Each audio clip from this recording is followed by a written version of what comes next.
Vocês já pararam para se perguntar se Exu reencarna? Vamos descobrir? Roda a vinheta!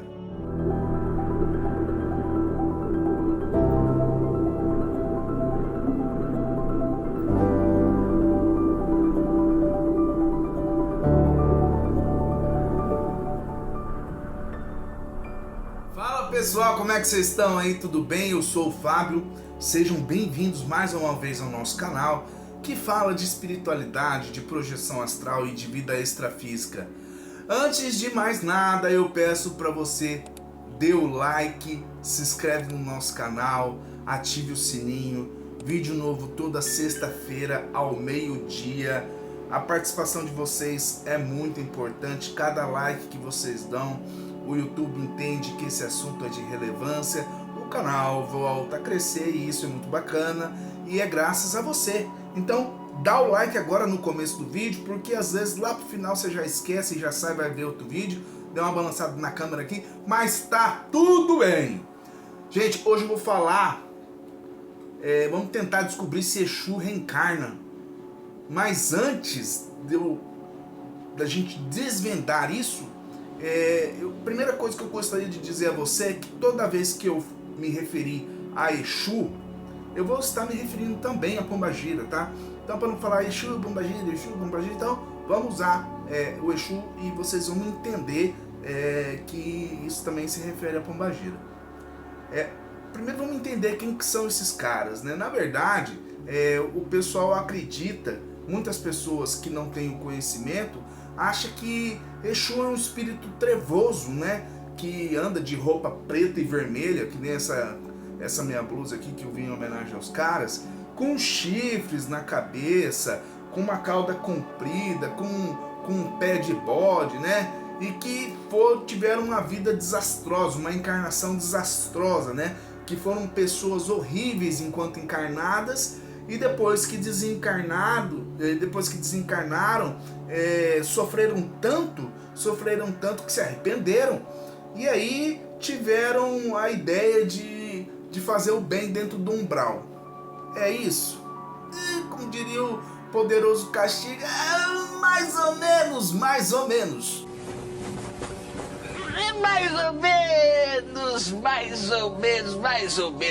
Não é bem isso, tá?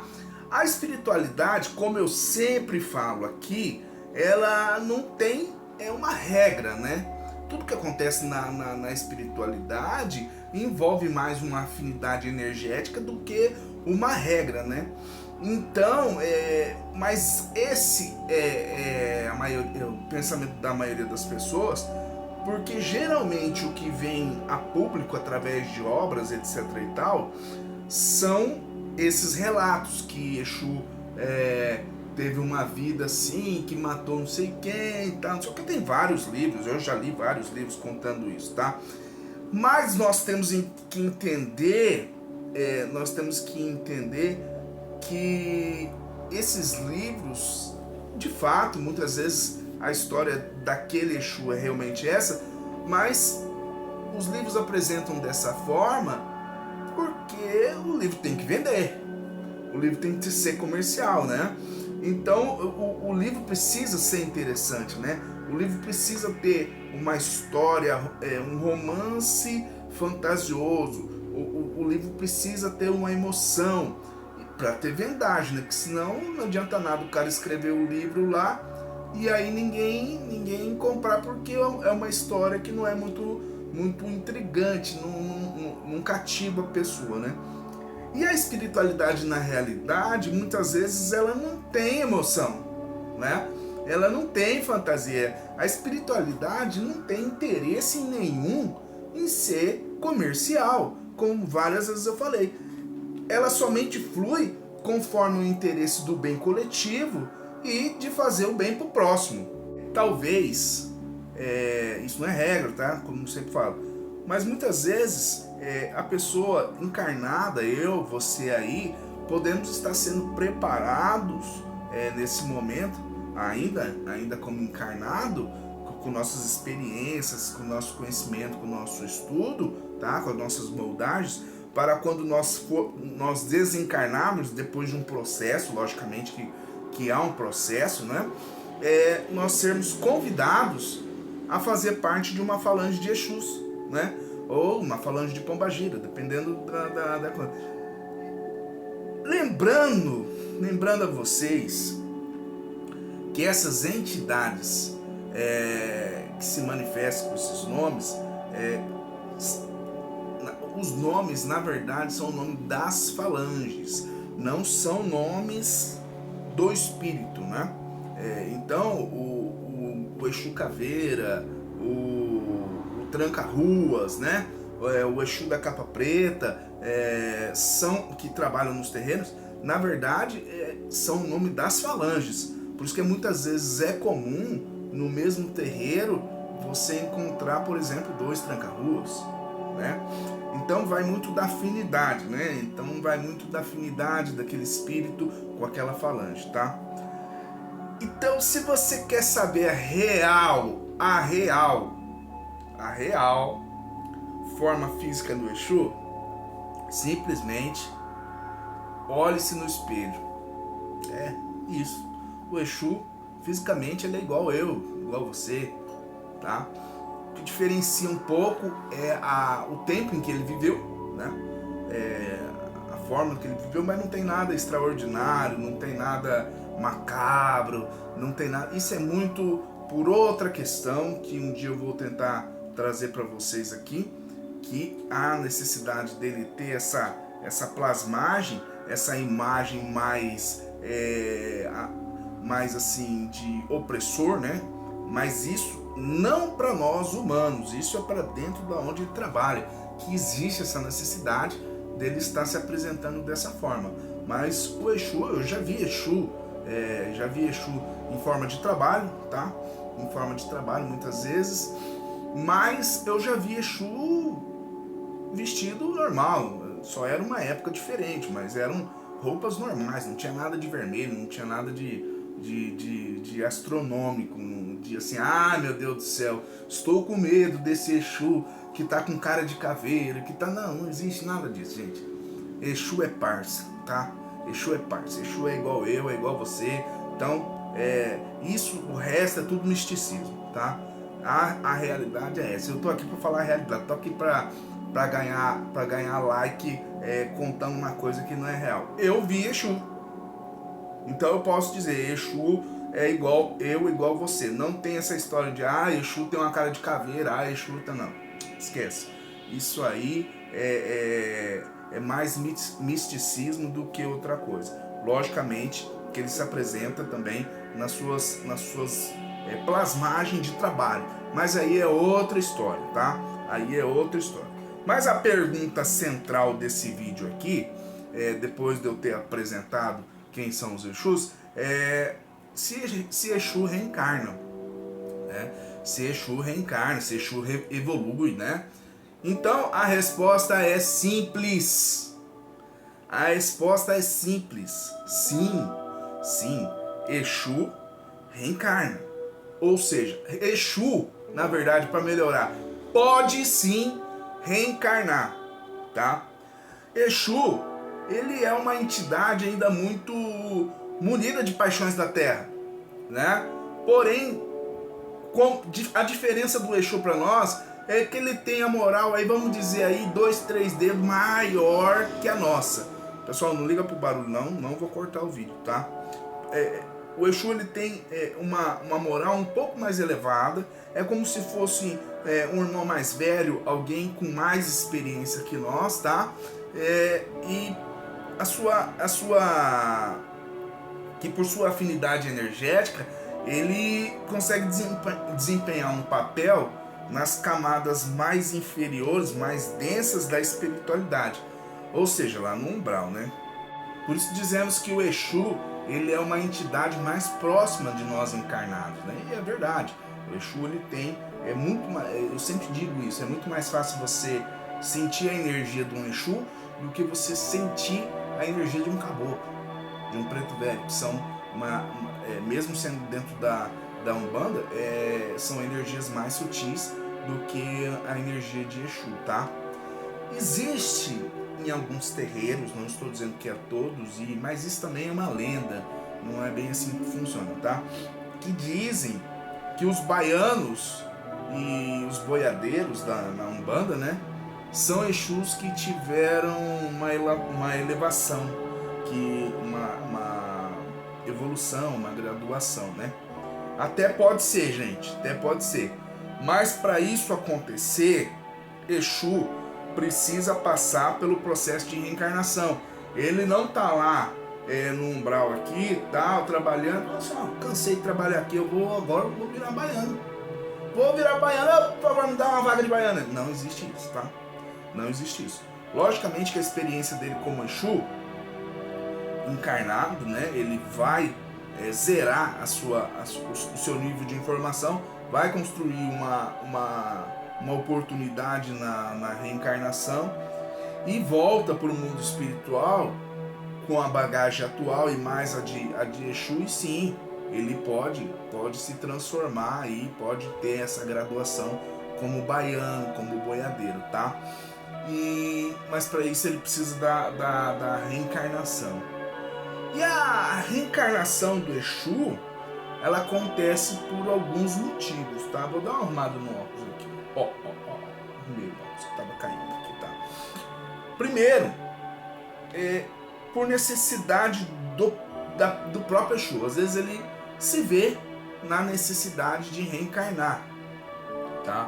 Ó, trabalhei até aqui e isso já é sabido pelo Exu. Eu preciso trabalhar até aqui e ele precisa da sua evolução. Então ele tem essa permissão do reencarno. Lógico, tudo que eu falo aqui não é assim, startou, começou. Não, eu estou dizendo que é possível, mas não é entre essa ação e a outra ação, há todo um processo antes, tá? Que faz essa reencarnação. Mas sim, acontece por sua vontade, tá? O entendimento da sua evolução. Ou quando a própria espiritualidade entende ou solicita que o Exu reencarne, tá? Ou porque a espiritualidade entende que aquele Exu precisa disso, ou quando um encarnado ou alguém que vai encarnar necessita do auxílio encarnado daquele Exu. Muitas vezes não, sempre, o Exu que te acompanha, ele faz parte da sua família espiritual, tá? E eu não estou dizendo isso que ele é um avô seu, não. Ele faz parte da família espiritual. Quando eu falo família espiritual, é algo muito mais amplo do que a gente entende aqui na Terra, tá? Pai, mãe, avô, não, é muito mais amplo. Ele pode ter sido um parente seu encarnado há, sei lá, 400, 500 anos atrás, tá? Então, mas com certeza ele fez parte do seu processo familiar, da sua ligação cósmica, tá? Então, quando esse encarnado necessita, quando esse espírito precisa reencarnar e precisa do auxílio do Exu, esse Exu reencarna, tá? Esse Exu reencarna. Então, funciona dessa forma. Mas, por ainda estar muito ligado às situações terrenas, né, os Exus preferem continuar desempenhando o seu papel seu papel satisfatório, até, né? Ajudando muita gente dentro da espiritualidade como Exu, no próprio umbral, né? E ajudando tanto nós aqui encarnados, né? Quanto os desencarnados que chegam no umbral. No mundo espiritual, alguns espíritos usam devidamente o nome de Exu. E eles usam procurando realizar trabalho de magia contra os encarnados, né? E na realidade, quem está fazendo esse tipo de trabalho é um espírito atrasado, né? É um espírito que está com influência maléfica, o pensamento doentio sendo usado por feiticeiros, e aí que entra em ação o trabalho do Exu. Mas como assim? Não entendi. Calma aí, segura a pires aí que nós vamos devagar e vamos desvendando, tá? lá no comecinho do vídeo ali, nós falamos das formas que as pessoas entendem. A maioria das pessoas veem os Exus e a forma que eles veem na maneira de trabalho, né? E por quê? O trabalho do Exu, ele acaba atraindo esses obsessores, que são espíritos cegos, e procuram trazer esses Exus para suas falanges, visando a evolução deles, né? A evolução desses espíritos obsessores, né? Que são chamados os Exus pagãos, né? E eles são vistos na espiritualidade como se fossem os marginais da espiritualidade, né? E que são aqueles espíritos que não têm luz ainda, que estão perdidos, não têm conhecimento, enfim. E os Exus trazem esses espíritos para junto deles. Vamos dizer assim, que eles trabalham do mesmo jeito que eles trabalham por o mal, na magia por mal. O Exu traz ele para trabalhar na magia do bem. Como ele não tem ele é cego, ele é doente, ele não consegue diferenciar isso no primeiro momento. Então, aos poucos, o Exu de lei, ele vai doutrinando aqueles Exus pagãos, os Exus escravos, né? Para que ele possa ter uma evolução, né? Até que ele tenha o seu despertar e consiga entender todo esse processo, né? Então, para vocês terem ideia, algumas nessas, não estou falando mal, nunca falo mal de nada aqui, mas existe, vocês sabem disso, que nessas sessões de descarrego, né, essas coisas que existem até mesmo em terreiro existe isso, tá? Que a pessoa manifesta lá, tal, e faz, eu sou o Exu não sei o que, não, esquece isso, cara, esquece isso. Isso aí são espíritos zombeteiros, são mistificadores, tá? São obsessores, perturbadores, e aí eles fazem que eles são Exu tal, porque é o nome que a galera conhece. Que eles chegar lá e falam assim, eu sou Oswaldo. Cara, ninguém vai dar moral pro cara. Ninguém vai dar moral, não, tá bom, Oswaldo, senta aí que nós vamos conversar depois, tá bom? Então eles falam assim, não, eu sou o tranca-rua. Ele tá ali pra zoar sua cara, é só isso. E pra nós, eles são chamados dos quiumbas. Eles são os quiumbas, os espíritos quiumbas, que são os obsessores. Beleza? Que fica bem claro isso aí. Bom, então a gente entendeu que os Exus sim pode reencarnar, tá? Tanto pode reencarnar como pode evoluir, tá? As únicas entidades que não reencarnam mais, não tem mais essa necessidade de reencarne, são os caboclos, preto velhos. Mas algumas outras entidades sim, elas podem reencarnar, não só os Exus como as pombagiras, mas também os baianos, os boiadeiros podem reencarnar, tá? Mas era isso. E vai depender da condição de cada um de nós. Vai que nós estamos aqui e tal, nos preparando, chegar lá e falar assim, beleza, vocês realizaram um trabalho bom como encarnado na Terra, levaram a mensagem da espiritualidade, não sei o que. Vocês não querem ser um tranca-rua? Vocês não querem ser um Exu Caveira? Vocês não querem ser uma Maria Padilha, não? De repente, né, gente? Quem sabe? A gente não sabe. O importante é a gente fazer o nosso aqui e fazer com respeito, apesar de a gente ter tentar deixar mais leve o vídeo, a gente sempre tem muito respeito com a espiritualidade, né? E é isso, levar a informação de uma maneira certa, né? Com leveza, com alegria, que a espiritualidade é isso, é alegria. Bom, pessoal, o vídeo era esse, eu espero que vocês tenham gostado. Então essa é aquela hora que eu peço para vocês, dá o like no vídeo, se inscreve no nosso canal aí, ative o sininho, tá? Toda sexta-feira ao meio-dia temos vídeos novos e semana que vem nós vamos falar da diferença da incorporação entre a incorporação na Umbanda e a incorporação no Kardecismo. Será que tem essa diferença? Vamos aguardar, na semana que vem a gente vai falar sobre isso aí, tá? Eu vou deixando aqui meu fraterno abraço para vocês e semana que vem estaremos juntos, se assim o grande Criador permitir, tá? Aquele abraço, namastê.